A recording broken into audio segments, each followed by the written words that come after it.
I present the 2013 NALEO President's Award, a good friend of NALEO and the NALEO Education Fund. This award was established, as I was mentioning earlier, by a former president of NALEO, New Mexico Speaker Raymond Sanchez, specifically to an individual or an organization in appreciation and recognition of outstanding contributions to the mission and work of NALEO.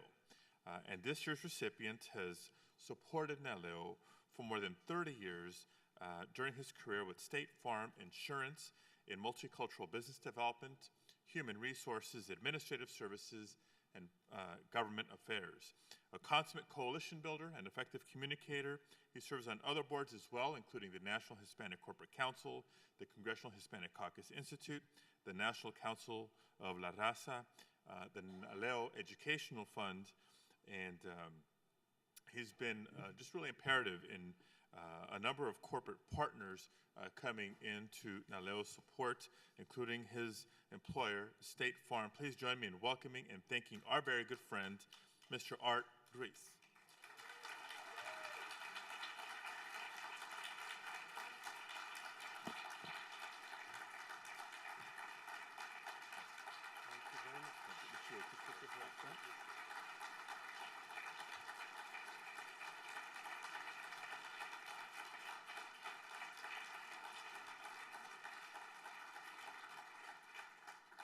So Henry Munoz says, no peso, no say so. What do you get for some plata?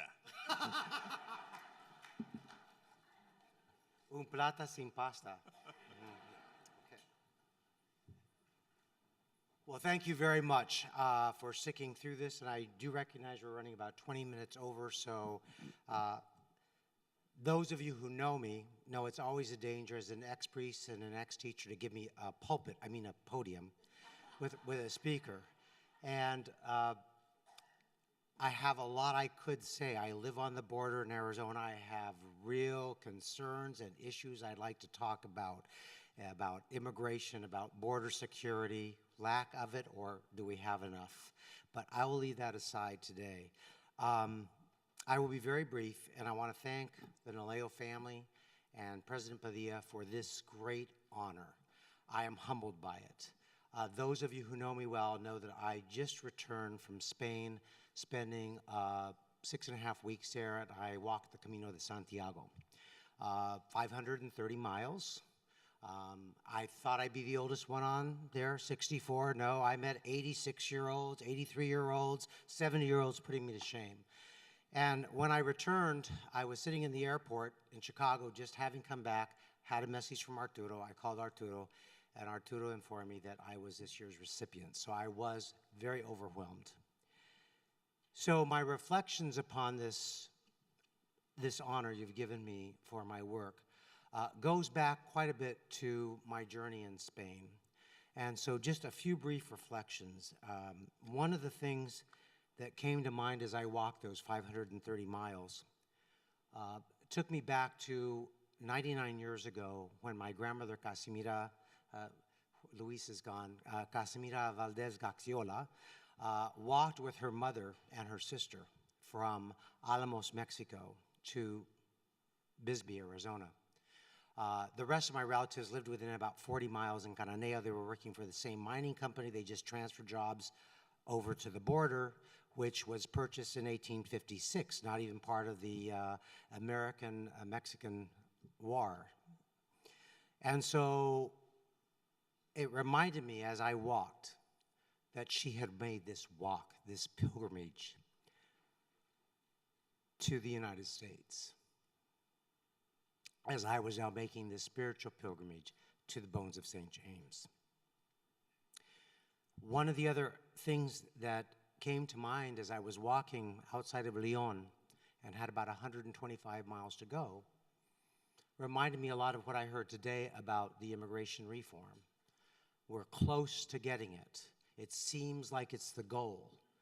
I hope we get it. I think we will get it. I pray we will get it. But like for many of us walking that journey, the goal was to get to Santiago de Compostela. And as I'm walking outside of Leon, I walk up to this woman who's walking the other way, and I said, "Excuse me, I think you're going the wrong way." And she goes, no, I'm not. She goes, I'm walking home to Belgium. I said, you're walking home to Belgium? She goes, young man. I felt very honored, young man, right? She says, for 1,200 years, people have been walking to Santiago. Unless they got married and stayed on the Camino, they had to get home. They didn't take a plane, they didn't take a train, they didn't get in a car. They walked back. She goes, I've done this once before at 68, I'm doing it now. I said, will you do it again? She goes, no. Twice is enough, I'm 70. But as I thought about the immigration reform, I thought, we keep looking at the law as the goal. But we have to get back. And how do we incorporate those 11 million people? Those are some of the dialogues we're having at State Farm. How do we reach out and incorporate those who are already part of our American fabric into our society? It also reminded me, I was in HR when the Reagan reform came, and I remember my HR manager saying, well, we've got to do these I-9 forms, but we don't have that problem. There's nobody that's illegal in this company. And we were in Southern California. It was about 1981. And I said, I won't mention his name. Some of you might know him. He's retired. But I said, you'd be surprised. You might be very surprised. I said, I'm here. I'm second generation. I've been here. It's not me. But you don't know who's here and who's not here. And he said, no. Everyone here speaks English. Everyone here is legal. Well, it turns out his secretary went to him and said, excuse me, I came when I was 2 years old. If you'll fill out these documents, I can get my citizenship. And I thought of that because we don't know who our neighbors are. We don't know who our family members are. And when I meet those Dream Act kids with their dream of becoming fully engaged and participating in a society, it breaks my heart that we don't have it. So getting this immigration reform is part of it, but what we do after is even more important. And the last thing I'll close, since we're running so over, as I walked along the Camino, when I got to Sarria, which is the last 100-kilometer mark where my daughter joined me, I found Paulo Coelho's book, The Pilgrimage. I don't know if any of you have read his works. I enjoy him as an author and his works, but I intentionally did not read his book of his Camino experience till I was close to the end, and it appeared in a bookstore in English right in front of me. I said, I guess I'm supposed to read it. But his reflection of the Camino is very simple, and I thought a lot about this with NALEO as well, because I read the description of the award, and I thank you, extraordinary support. And Paulo says that extraordinary events happen by people doing the ordinary things of simple ways of everyday life. And I thought of that because I thought, I'm getting an honor for what? For helping people who serve constantly. I've seen you as elected officials give up your evenings, give up your weekends. Your families get ignored because you're out working for the community. You're representing those ordinary citizens who every day are doing their simple tasks and jobs to make this country the great country that it is. And so it's those ordinary things that lead to extraordinary results. Along the Camino, I met people from Kamchatka, Russia. I met people from every country in Latin America except Uruguay. I counted them. Canada, Korea. The third largest group of caminantes are from Korea, 40% Catholic. The students get credit for walking the Camino. They're all over. They're very nicely appointed clothes, by the way, you can tell them. And that and the Puerto Ricans with the matching shoes and the backpacks. But people from all over the States, all over, a Bulgarian couple on their honeymoon, walking the Camino. A woman from Iran walking with her 8-year-old and her 10-year-old daughter, and her husband, an Iraqi amputee on both legs, riding his bike 530 miles.